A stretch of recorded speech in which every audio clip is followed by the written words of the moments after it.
Cinderella की सौतेली माँ का अत्याचार। एक दिन जब बगीचे में चिड़ियों के साथ खेल रही थी, तभी उसकी वहाँ आई और बोली, आज से तुम्हारा घर से बाहर निकलना बंद, तुम घर का सारा काम करोगी और भर के पिटारी में रहोगी।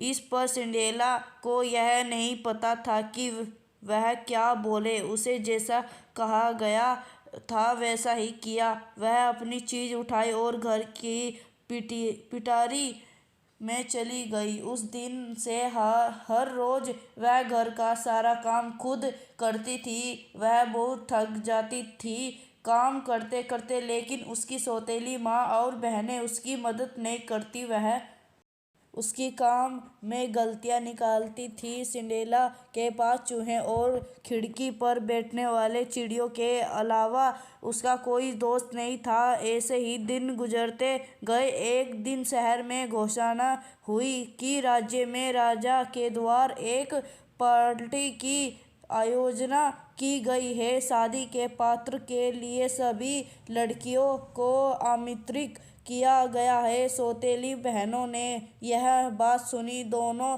दौड़ती हुई माँ के पास पहुँचे और सारी बात बताई। सौतेली माँ ने कहा, तुम दोनों ही सबसे सुंदर हो, तुम में से ही कोई एक को राजकुमार पसंद करेंगे और शादी करेंगे। बहनों ने कहा, तो हम सब एक साथ महल में रहेंगे। इसके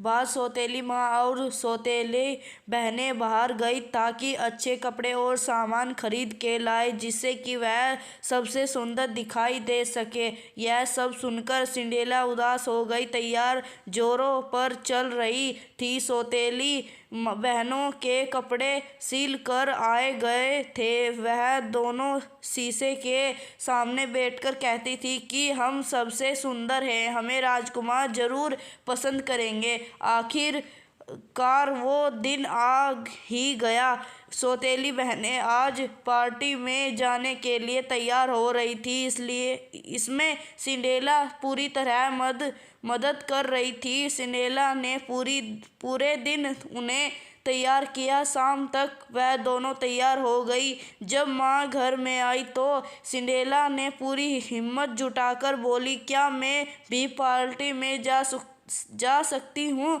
राजा का आदेश है कि राज्य की सारी लड़कियाँ आ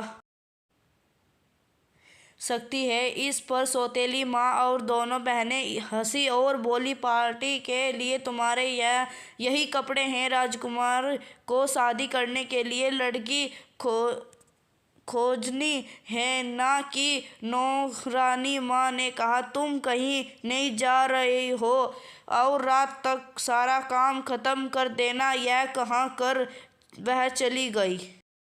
वीडियो अच्छी लगी तो लाइक, कमेंट, शेयर, सब्सक्राइब जरूर करना। पार्ट 3 भी जरूर देखें।